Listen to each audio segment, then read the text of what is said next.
Good morning, campers. This is Crusader Rabbit KBNY 5962 starting our broadcasting day. And today, for your viewer enjoyment, we're going to be bringing you yet another camera from Crusader Rabbit's camera collection. And today's camera is a Rolleiflex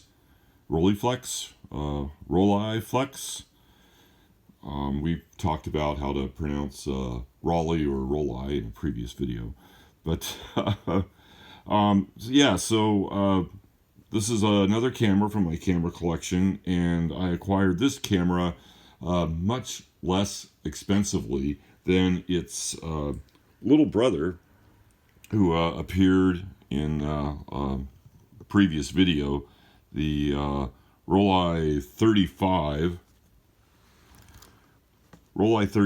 which was produced it was designed in the very late 1950s, and then the gentleman who designed it left the company that he was working for at that time because that company decided to discontinue manufacturing 35mm cameras. So then he took his design to Rolei, and they started making the camera there. So here you can see like a 25-cent piece, give you an idea of how big this camera is. And then its big brother, like I said, this camera I probably paid I think it was $114 for on eBay, but it's dented up. It has dings and dents, and the light meter isn't working, and that's why the gentleman had it listed on eBay for what he did, because it had these flaws. Still, I really love this camera. However, this camera, today's from the same company. This was whereas its little brother was started manufacturing, I believe, in mid 1960s. So the designer who designed it in like the late 1950s, finally his design was accepted by Rolei, and then they started the manufacturing process, I believe, in the mid 1960s. This particular camera is it has like a couple other brothers in the SL35 line. There was like a SL35 and SL350. Then there was this camera, the SL35M. The previous cameras had stop-down metering, which means you had to stop down the lens. You had to stop down the aperture to whatever you were going to be shooting at in order to take a light meter reading. This particular camera allows you to light meter with an open aperture. So that was like a big advantage for this particular camera. And let's go ahead and take the lens off here.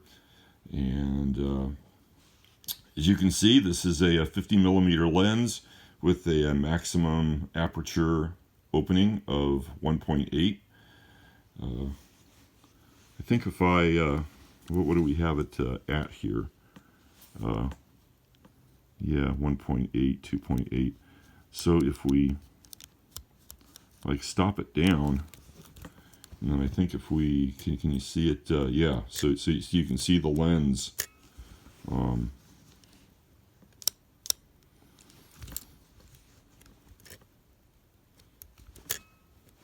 So the previous versions, you had to actually stop down the lens in order to take a light meter reading. With this, you can take a light meter reading with the open aperture, which means you get a brighter viewfinder, which is kind of nice. So let's go ahead and take a look. We have on the top of the camera here, you have your this right here is the kind of like the on-off switch. So that's the on. The only thing electric about this camera is the light meter itself. Later on, this camera has a manual shutter. mechanical shutter. The future generations of the SL35 line will have an electronic shutter, which would be powered by the battery, and that would allow you to, say, set a particular aperture for your lens, and then the camera would automatically select the proper shutter speed in order to get a proper exposure. However, this camera is completely manual. So we have our shut. So this is the on-off switch, and basically that's just turning the meter on and off. And then you can see the film speeds here, where it goes like from 1,000th of a second all the way down to past. I don't usually take anything past slower than 1/60th of a second, but this does go down to about half a second, and then you have settings for flash and like a B setting, which allows you to like push the shutter down, and then when you let up on the button, the shutter closes again. So why don't we go ahead and we'll kind of started this by introducing to everyone the sounds that the camera makes when it's firing. So why don't we go ahead and do that. So it's a little slow so we're on 2, right? So that's like half a second. Kind of angle it here maybe so you can, I guess the lens is cocked.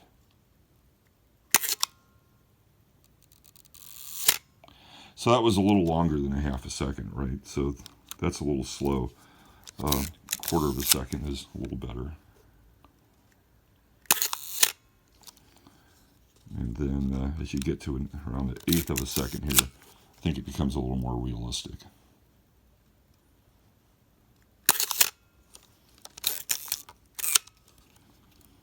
And then 15th.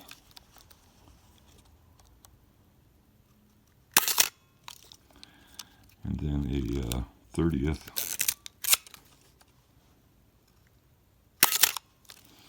And then a 60th. About the slowest speed that I would be taking a non-assisted picture with manually. In other words, like not on a tripod. So that's 1/60th of a second. And let's see. I guess it's important to notice with the aperture open at this time, when you're depressing the shutter, what the camera has to do is let's take this lens off for a second. Here, we'll just press the red button here, and then you rotate the lens. And when you're taking a picture and you're depressing the shutter, what the camera has to do, it has to take that mirror there that's deflecting the light from the lens back into the viewfinder here, and that's got to take that guy and move it out of the way. And it also has to take the aperture and close it down to the setting that you wanted. So if you aren't at full aperture, if you're like at a setting stopped down from the full aperture, when you're taking a picture, included in the time of just opening and closing the shutter, you're also including taking that lens and moving it out of the way, or taking the mirror, moving it out of the way, and taking the lens and stopping it down to the proper aperture. Then you open and close the shutter, and then you can open the lens back up to full aperture, and then take the mirror and put it back in the proper alignment so that you can see through the lens again. And there's like a little red dot when you're putting the lens back on. There's a little red dot here on the lens. There's a little red dot here at the top of the camera. you just take those two puppies and match them up.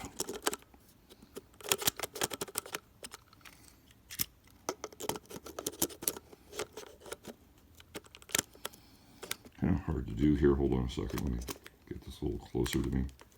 There we go. And then once you get them lined up and it drops in, then you just rotate the camera until it locks. And then to release, you just hit the red release here and then rotate it counterclockwise to unlock it. Okay, so we were at like a 60th of a second there. So let's go ahead and fire back through the other speeds here so you can hear what they sound like. 125th of a second.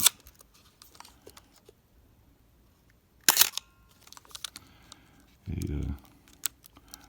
1/250th of a second.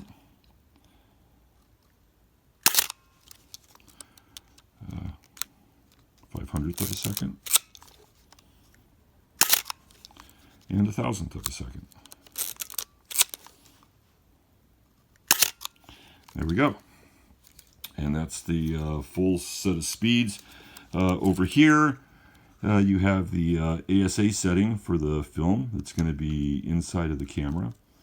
I usually am shooting, something like Tri-X 400 or Ilford plus 400.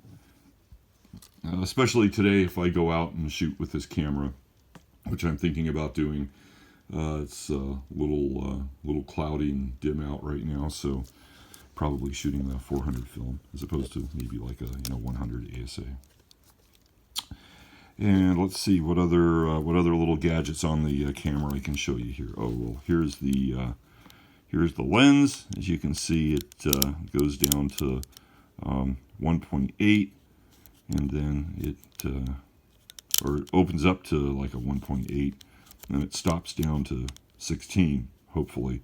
But actually, this lens doesn't. This lens is a little defective. I got a deal on it when I was buying it because it was defective. But it only stops down to 5.6. So I really only have like that 1, 2, 3, 4 stops of light available. If I go from from 5.6 to 8, it really doesn't stop down anymore. So these tighter, smaller aperture settings aren't available on this particular lens because it's defective. Otherwise, it's a really nice piece of glass. Probably one of the nicer pieces of glass that I own. Made by Rolleiflex, and it has like the HFT is a special coating that they put on the lens. As you can see, it's marked as 1.8 and 50 millimeter. Let's see, it also has a timing function, so you can set it for, I think it's like a 6-second delay. Kind of like set the timer. We can show you how to do that. You go ahead and cock the camera. We'll leave it at 1,000th of a second here. Right, so you cock the camera, then you come down here and you set this. Then you take this little button, there's a little button here with an arrow, and you take that and you push that up. And then the timer releases. And after it goes through and there you heard it. If I wasn't talking, you would have heard the shutter fire. We'll do it one more time. So you take the shutter, you set it. You don't hit the shutter button. This is going to fire the shutter. Right, so you set that and then move the button up.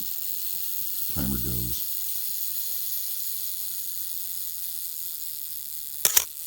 And there's your photo. And that's going to be pretty much it, I think. We've discussed ASA setting. It's a fully manual, and then there's like a match needle. I don't know if I can get a view of the... I don't think I can. Sorry about that. It's kind of hard looking in the viewfinder here. But there's a like a match needle. There's like a little, over on the right side of the viewfinder, there's like a little triangle over there, and then there's like a needle that moves up and down. And you just like take that needle, depending on where you set your film speed or aperture, the needle will move up and down. and there's kind of like that little cutout. You take the needle and you move it down so that it's like in the center of that cutout, and then you know that you have like the proper aperture. Unfortunately, I can't seem to be able to peer into there. So, oh, there you can see it a little bit. I don't know if you can see the needle though, or maybe you can. So if we go from like 1,000th of a second, if I go to like a 15th of a second, if I open my lens all the way up, then you should see where that needle there. Maybe if I get more light in. Does that help brighten things up there? There you can kind of see like the needle. See, it's like really high. Now if I turn the on-off switch, you can see like that needle move. Right, like the needle is like high over there on the right-hand side. It's kind of out of focus, but you can see it dip down there and then dip back up. That's because I'm turning like that on-off. I'm turning this on-off button on and off, and that's. But if we want to like match that, if we want to get a proper exposure, you want it in that like little black cutout there. See, like there's like that little triangular cutout there over on the left-hand side, or right-hand side, the other left. And so if we, so we're like too high, so if we take our film speed, and if we go like to maybe 125, you can now see that the needle's like a little, we could stop down our lens a little bit, maybe take that and put it to like 5.6, and then take a look, and oh, there we go. See, like the needle is, see there, it's like off, and then it's on, but now it's like right in the center of that like little cutout there. So if we took a picture now, we'd have proper exposure. There we go. And that's the way that you get a proper exposure with the Rolleiflex. Now this camera here, I paid $29.99 for. It was on eBay. It didn't have a battery compartment cover, so the gentleman couldn't test to see if the meter worked. So he was selling the. He was saying that the shutter fired, but that he couldn't test the meter. He didn't know if the light meter worked, so he was selling it for $29.99. And for $29.99, yeah, I'll take that. So I bought a cover for it, which was like I don't know. I think I found like a parts camera. I think I bought the parts camera for like $14.99, something like that. And then I took this cover off of that camera and then put it on this camera and put the battery in, and voila, the light meter seems to work. I don't know if it's accurate. I can go out and I was thinking of going out today and trying out the light meter on this camera, and then also trying out, I think I showed you this light meter, the Leica light meter. So I could also fit this onto this camera by putting it right on the flash shoe there, and then you can see how the meter reading there is like if I go to like a lower light, the meter kind of dips down. If I go to a brighter light, the meter reading moves up a little bit. So and then here again you have like your ASA set to like 400 over here, ASA at 400, and then you just if I'm going to be shooting the camera at say 125, I just take this and move it to 125. Of course there isn't a 125 because this is really built for another camera that doesn't have that speed, but we can kind of guesstimate that 125 is like a little closer, a little off of 100, closer to 250, and then leave it there. And then as you can see, if I was outdoors and if I had my little right now it's set to an indoor reading. So indoors you read off the red numbers, and the little needles pointing to like that zebra stripe that kind of goes to the f4. So we'd want our lens at f4, which is like one stop. So that's interesting. So I think when we were taking a meter reading with the camera, we were like at f5.6, I think, and that's where we saw the matched needle go into the little triangle. And here it's saying f4, so that's only like one stop off. So they're actually pretty close, considering that this is like a 1940s or 1950s selenium light meter.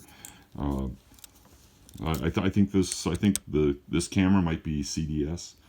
So the selenium light meters have a tendency to maybe give lower readings than what they should. So having it only like one stop lower is interesting. I was thinking I have like a roll of 36 exposures here. I was thinking of going out and taking 18 shots and doing like one shot with the internal meter of this camera and then another shot with the settings from the Leica light meter and see how the two photos turn out. Anyway, I think that's going to conclude our video for the day. The Rolleiflex SL35M. SL standing for single lens reflex, 35 standing for 35 millimeter, and M standing for amazing. Yeah, $29.95. Lens was separate from like another buyer, but the actual camera body, $29.95, appears to be fully functional. We'll find out. So that's going to conclude this video. Thanks for tuning in. Hope you enjoyed the show. This is Crusader Rabbit KBNY 5962 ending our broadcasting day. Good night, campers.